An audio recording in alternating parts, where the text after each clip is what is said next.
அன்பு நேயர்களே வணக்கம். ரொம்ப நாட்களுக்கு முன்னாலே இது நடந்தது. ஸ்ரீரங்கத்தில் ஒரு பரம பாகவதர் இருந்தார். அவருக்கு பகவானிடத்தில் ரொம்ப பக்தி. இந்த மகா விசுவாசம் அப்படி என்று சொல்வார்கள். அந்த விசுவாசம் உள்ளவர். எந்த பிரச்சனையாக இருந்தாலும் அவருக்கு ஒரு நம்பிக்கை, பகவான் தன்னை கைவிட மாட்டான். அவன் ஏதாவது பிரச்சனை கொடுத்தாலும் கூட ஏதோ ஒரு காரணத்திற்காகத்தான், நல்லதுக்குத்தான் கொடுக்குறான் என்கிற நம்பிக்கை அவருக்கு வலுவாக இருந்ததால் அவர் எதை பற்றியும் கவலைப்படுறது கிடையாது. அவரிடத்துல ஓரளவு காசு பணமெல்லாம் இருந்தது. எந்த கைங்கரியம் போய் யார் நின்னாலும் சரி, டக்குன்னுட்டு எடுத்து தன்னுடைய செல்வத்தின் ஒரு பகுதியை அதற்கு தருவதற்கு தயங்கவே மாட்டார். பற்பல திவிதேச கைங்கரியத்துக்கு அவருடைய பணம் உதவியது. அதில் அவருக்கு ரொம்ப மகிழ்ச்சி. ஒரு முறை திருக்கண்ணபுரம் அந்த கைங்கரியத்துக்காக அவரிடத்தில் சில பேர் சென்றார்கள். அவர் ரொம்ப மனமகிழ்ச்சியோடு வரவேற்றார். அவர்களிடத்தில் அவர் சொன்னார், என்னுடைய செல்வம் பகவானுடைய கைங்கரியத்துக்கும் பாகவத கைங்கரியத்துக்கும் உதவும் என்றால் அதைவிட பெருமை என்ன இருக்க முடியும்? அதைவிட என்னுடைய செல்வத்துக்கு என்ன பெருமை இருக்க முடியும்? ஏந்த பெரும் செல்வத்தராய் திருமாலடியார்களை பூசிக்க நோற்றார்களே அப்படின்ட்டு தான் ஆழ்வார் பாடுறார். எனக்கு செல்வம் கொடுத்ததே இந்த திருப்பணிகளுக்கும் பாகவதர்களுக்கும் உதவுவதற்காகத்தான் அப்படின்ட்டு ரொம்ப மகிழ்ச்சியாக அவர் சொன்னார். அப்பொழுது அவரிடத்துல இந்த நன்கொடையாக வாங்க போனவங்க கவனித்தாங்க. பெரிய ஒரு வீடு அது.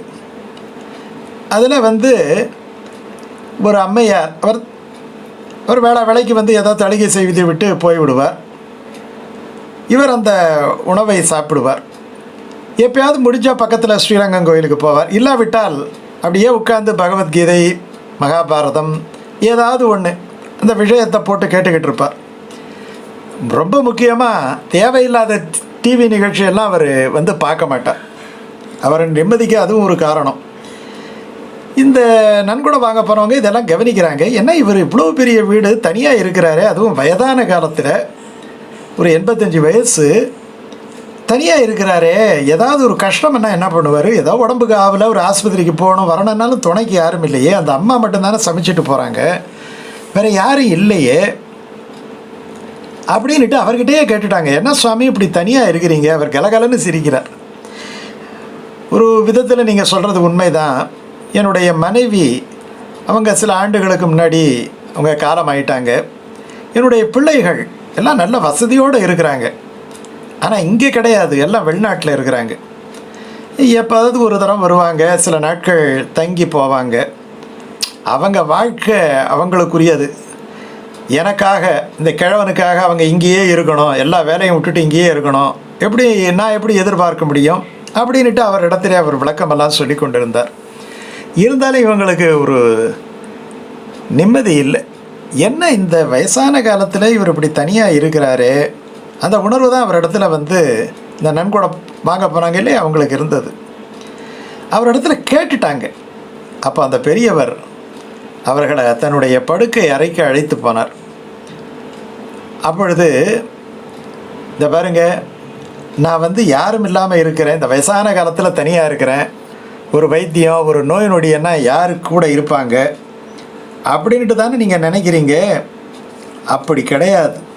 இந்த பாருங்க, என்னோட 24 மணி நேரம் ஒருத்தவர் கூடவே இருக்கார், என்னை விட்டு பிரியாமல் இருக்கிறார்.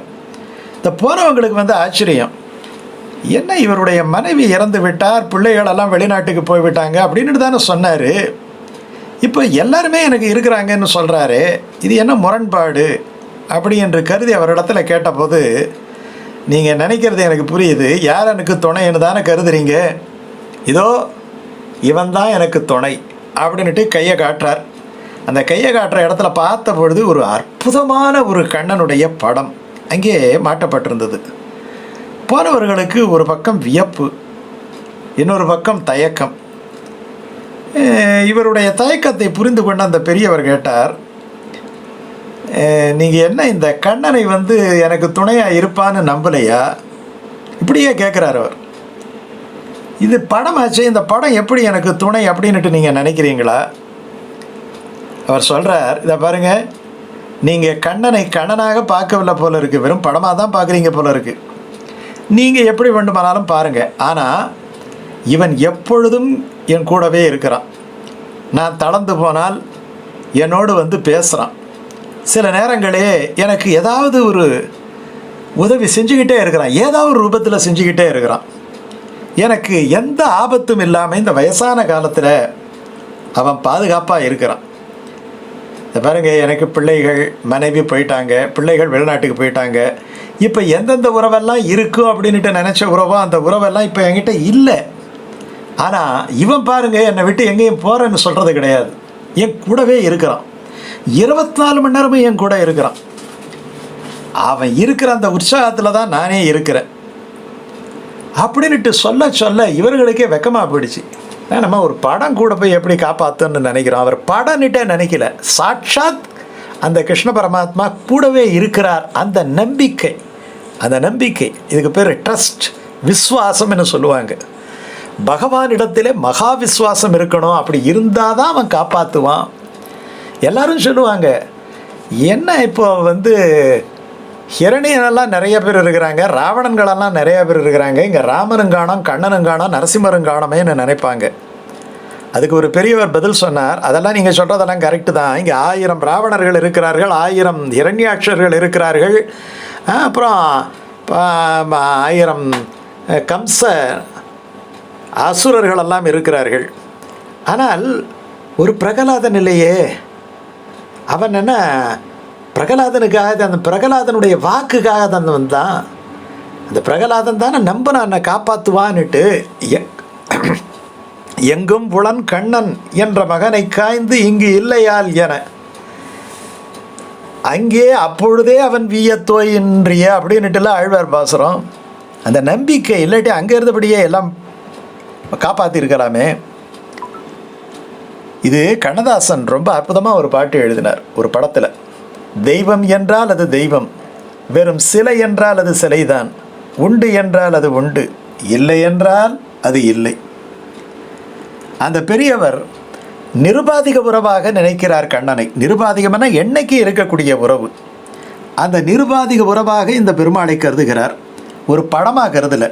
அந்த நம்பிக்கை தான் அவருக்கு வாழ்வில் மிகப்பெரிய பலத்தை தருகிறது, எத்தகைய சிக்கலிலிருந்தும் அவரை விடுவிக்கிறது என்பது முக்காலமும் உண்மை.